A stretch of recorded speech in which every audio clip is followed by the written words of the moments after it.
नमस्कार मित्रांनो, मी संदीप वाघमोरे।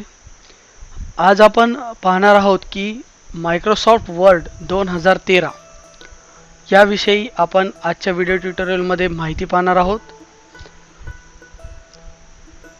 तर या व्हिडिओमध्ये आपण शिकणार आहोत की मायक्रोसॉफ्ट वर्डचे उपयोग काय आहेत।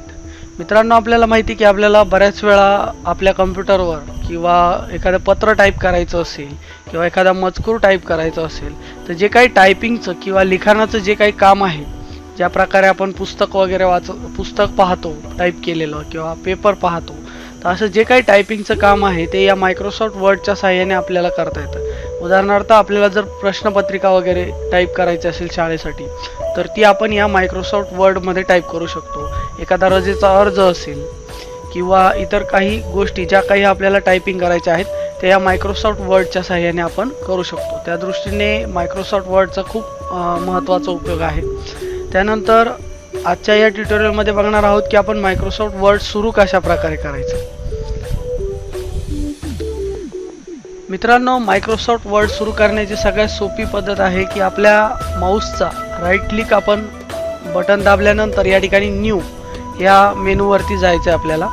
जसं आपण न्यू या मेनूवरती गेल्यानंतर आपल्याला मायक्रोसॉफ्टमध्ये ज्या काही गोष्टी आवश्यक आहेत, म्हणजे उदाहरणार्थ डाटाबेस असेल किंवा या ठिकाणी पॉवर पॉईंट प्रेझेंटेशन असेल, आणि आज आपण जे काही शिकणार आहोत की मायक्रोसॉफ्ट वर्ड ते या ठिकाणी आपल्याला उपलब्ध होईल। त्याच्यावर फक्त सिंगल क्लिक करायचे। जसं आपण सिंगल क्लिक करू तशी आपली या ठिकाणी मायक्रोसॉफ्ट वर्डची ही डॉक्युमेंट फाईल तयार झालेली आपल्याला दिसेल। तर आता आपण याला आपल्याला हवं ते नाव देऊया। उदाहरणार्थ मी वर्ड 1 असं नाव देऊन सेव्ह करतो। ही फाईल आपली सेव्ह झालेली आहे वर्ड 1 या नावाने। त्यानंतर या फाईलवर डबल क्लिक करायचे। जसं आपण डबल क्लिक करू त्यानंतर ही मायक्रोसॉफ्ट वर्डची फाईल सुरू होईल। हे पहा, मायक्रोसॉफ्ट वर्ड 2013 ही फाईल या ठिकाणी सुरू होत आहे।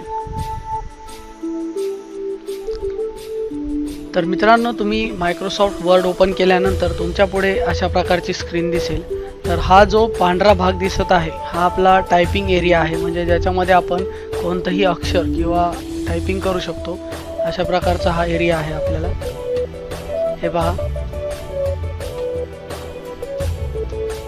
तर अशा प्रकारे आपण हा एरिया टायपिंगचा आहे। वरती आहे तो मेनू बार आहे, त्याच्यामध्ये विविध प्रकारचे मेनू आहेत, जसं home, insert, design, page layout, references, mailings, review, view, अशा प्रकारचे ऑप्शन्स आपल्याला या ठिकाणी दिलेले आहेत। तर या सर्व मेनू बारची माहिती आपण पुढील भागामध्ये पाहणार आहोत। तर मित्रांनो, आपण हा व्हिडिओ पाहिला, आपल्याला हा व्हिडिओ आवडला असेल तर आपण आपल्या मित्रांसोबत सुद्धा हा व्हिडिओ शेअर करा। आपल्याजवळ असलेल्या व्हॉट्सॲप, हाईक तसेच यूट्यूबवर असलेल्या यूट्यूबचा आमचा चॅनल सबस्क्राईब करा। यूट्यूबवरील आमचे व्हिडिओ जास्तीत जास्त लाईक करा, म्हणजे आपल्याला जास्तीत जास्त व्हिडिओ बनवता येतील। आणि फेसबुकवरील आपल्या अकाउंटमधून फेसबुकवरून जास्तीत जास्त या व्हिडिओला लाईक करा, शेअर करा, आपल्या सर्व मित्रांपर्यंत हे व्हिडिओ जास्तीत जास्त पोहोचवा। तसेच आपल्याला अधिक शैक्षणिक व्हिडिओ पाहायचे असतील तर www.sandipwagmore.com या वेबसाईटला नेहमी भेट देत राहा। आपण हा व्हिडिओ पाहिला त्याबद्दल धन्यवाद।